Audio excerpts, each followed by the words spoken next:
What's up, fam? Rango Dango Reads here. Ooh. All right, I'm Chase Tootin, and we are back with episode 6. Uh, yeah, so these headphones, I don't even think I need them, but there's just such a comfort thing now, and honestly, I like the way they look. I think they look pretty freaking cool. Um, Another thing, whoa, we're mirrored. I forgot. Pow. If you hear something like a bark or a ruffle or something of that nature, my doggy is in the room and he may make some noises. Who knows? Okay, so the book we are reviewing today is ooh, oh, it's getting shifty in the background. There we go. The Revenge of Magic by James Riley. All right, so this book is interesting how I came to get it. As I stated before, I'm a teacher, and near the end of the school year, all of a sudden we just had a bunch of huge boxes in the hallway. And so they started just getting filled up with books, random books like dictionaries, thesaurus, some fiction books. Um, and I saw this bad boy right on top of the box. And so saw it. I was like, oh, cool, magic, papa. And I sniped it. And that's the origin story of this book. So I found this at my school, just in a box in the hallway. Um, and it seemed cool. I read the summary. It seemed cool. So we're getting into it. I finished it super quick. It's about 400 pages, but it's a very easy read. It's a middle grade book, so the language is not very difficult. Um, the lines are spaced out properly, so it's very easy to process each word, each sentence, each paragraph, everything. Um, and it's also just entertaining. It's an entertaining book. It's obviously it has magic.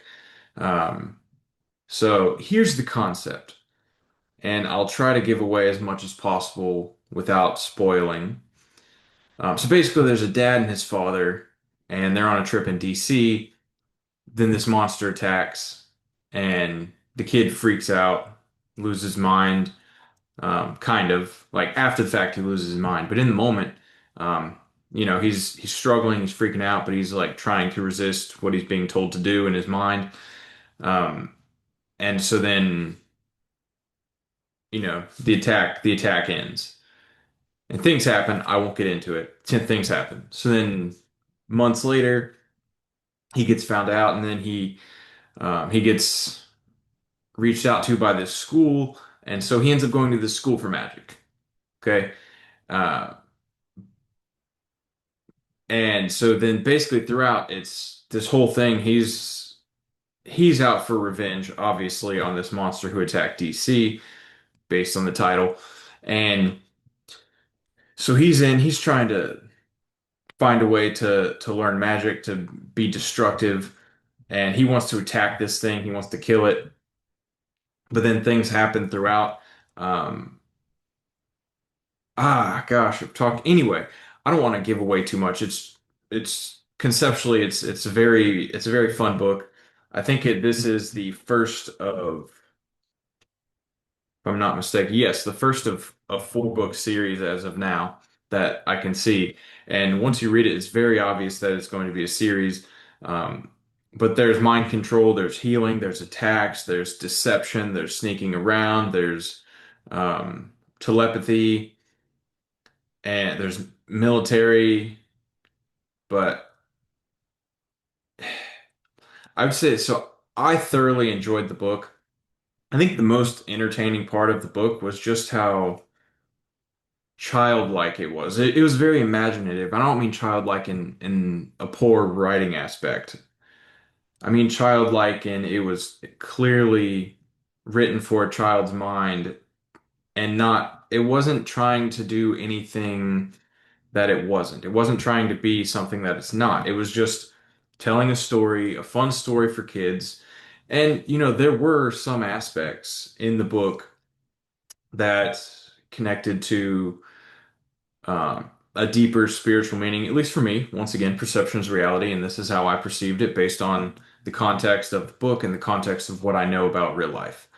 And so in the book it talks about having seven seven books, seven of the magical books, the spell books, I guess you could call them, and there are seven chakras, and it says he who um, learns all seven of these books will be able to save the world. And so that's kind of how I connected it to the seven chakras, right? Just like in Dragon Ball Z, there's seven Dragon Balls. It's meant to be connected to the seven chakras. I'm sure there's many other um, children tales that have something to do with finding seven of something, right? That is directly related to the chakras, the seven chakras of the body.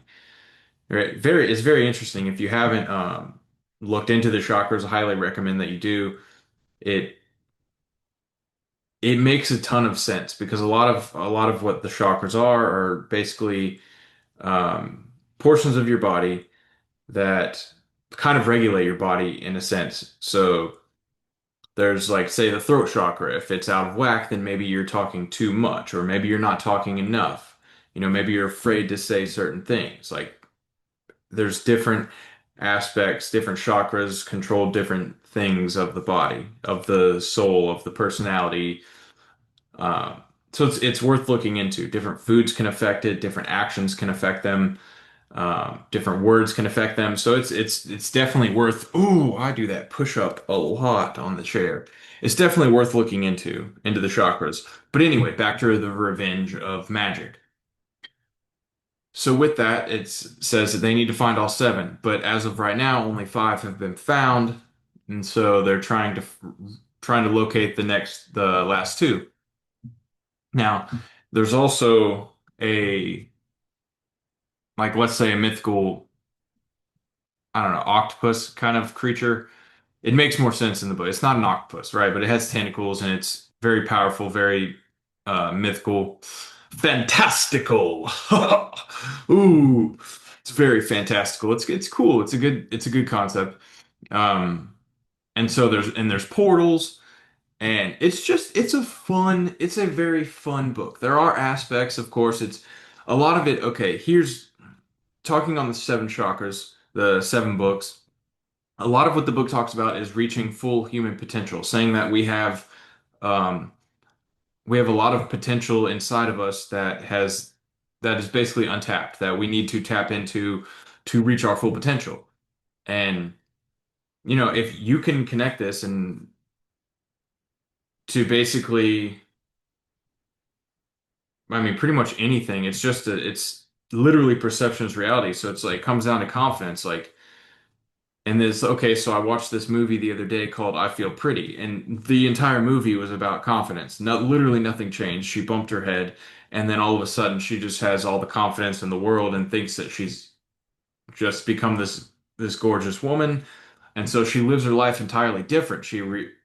Uh, treats people differently. She interacts differently in different situations. She speaks with more confidence, and her life changes for the better just because she was more confident. And then she kind of realized how much potential she truly had. The same goes with this book. It's the mind thing. If your mind thinks that you're capable of doing something, then you are more capable of doing it. If your mind thinks that you are incapable of doing something, then chances are you're never going to be able to do it, or if you can do it, it is going to take much longer to get there. And it just comes down to confidence and honestly perception. If you perceive that something is possible, then well, guess what? It's possible in your world, in your reality. And if you perceive that something is impossible, well, then guess what? It's more than likely impossible in your reality, right? And that's basically what this book is talking about. It's just talking about um, tapping into your natural potential and working on it and reaching it. It just does it in a fun way, in a magical way. Um, and honestly, the book might not even be about that, but that's how I perceive it. So that has become my reality in reading this. Okay, I perceive it as being about those things, but that's also what I'm looking for when I read something. Right? Everyone analyzes everything they read. Everyone always wants to put meaning behind something. Maybe it's there, maybe it's not. But regardless of whether it's there or not, that's kind of irrelevant because this the old saying, beauty is in the eye of the beholder. Bzzz, buzz, right? So is truth. And this is actually something in a book I'm reading right now that they talked about. It said truth, beauty, and I don't know, something else is in the eye of the beholder. Okay. Uh, but but that's the thing. Meaning is in the eye of the beholder. So anything that's said, anything that we read, anything we hear, we put meaning behind it based on how it affects us, how we perceive it. Okay. Our perception makes it our reality, right? So if we perceive the certain meaning behind something, then that's the meaning that's behind it. There's no right or wrong behind a meaning that someone sees. So we get into plenty of arguments all the time over what something means or what it doesn't mean. Well, guess what? Nobody's actually wrong because we all see the world differently. We all perceive things differently. So what something means to me, it might not mean anything to you, and vice versa. And so I perceive this book to mean those certain things. But as far as entertainment goes, I thoroughly entertained it. I was thoroughly entertained by it, and I will definitely at some point be finishing the series. I mean, it took me what 3 days to read this book. I was zoned in. I mean, it was ziggy zoned in. My dog's down there staring at me like, "What the heck are you doing, you crazy idiot?" But anyway, yes. So, Revenge of Magic, fabulous read. James Riley did a fabulous job. He also has um, another series called Story Thieves, and then he also has another series called, um, I guess, Half Upon a Time. And well, he has the three books. I'm not sure what the series is called. So the first one's Half Upon a Time, Twice Upon a Time, and then Once Upon a Time. Um, haven't read any of those. This is the first James Riley book I've read. So, but I like his style. If it's all similar to this, I'll probably read more James Riley. He's fascinating fella from what I've gathered in the one book that I've read by him. Um, but yeah, so that's Revenge of Magic, and I'm Rango Dango Reads. This is the first time I'm actually going to mention it on here because I keep forgetting. If you have any questions or book suggestions for me to read, any comments that you would like to share but not make them public, anything, you can reach out to me, rangodangoreads@gmail.com. Okay. Also, Instagram, Rango Dango Reads. TikTok, Rango Dango Reads, and I've recorded this for podcast and for YouTube. So if you're catching this on YouTube, you already have my YouTube. If you're catching this on Spotify, then my YouTube is Rango Dango Reads. So same name, every platform. Email's the same name. Bingo Bongo, Fab Fab. Uh, so yes. But anyway, now moving on. The next book that I will be reading, I did say that I will do nonfiction and fiction. I've done mostly fiction. Oh, I've done exclusively fiction so far. But the next book I'm reading, I've actually just started it, as I mentioned previously, is The Peter Principle. Very interesting read so far. I will probably be doing a 50% review shortly. I didn't do a 10% or 25%. This book's just going it's a pretty quick read, even though it's nonfiction. Um, but so I'll do 50% and then I'll just zip on into a full hundo. Uh, yeah, so that's that. I'm Rango Dingo Reads. Well, I'm Chase Tootin. This is Rango Dingo Reads, episode 6, The Revenge of Magic. Like, subscribe, all the typical YouTuber stuff. Blah, blah, blah. Uh, yeah, catch you next time. Ta-ta, kittens.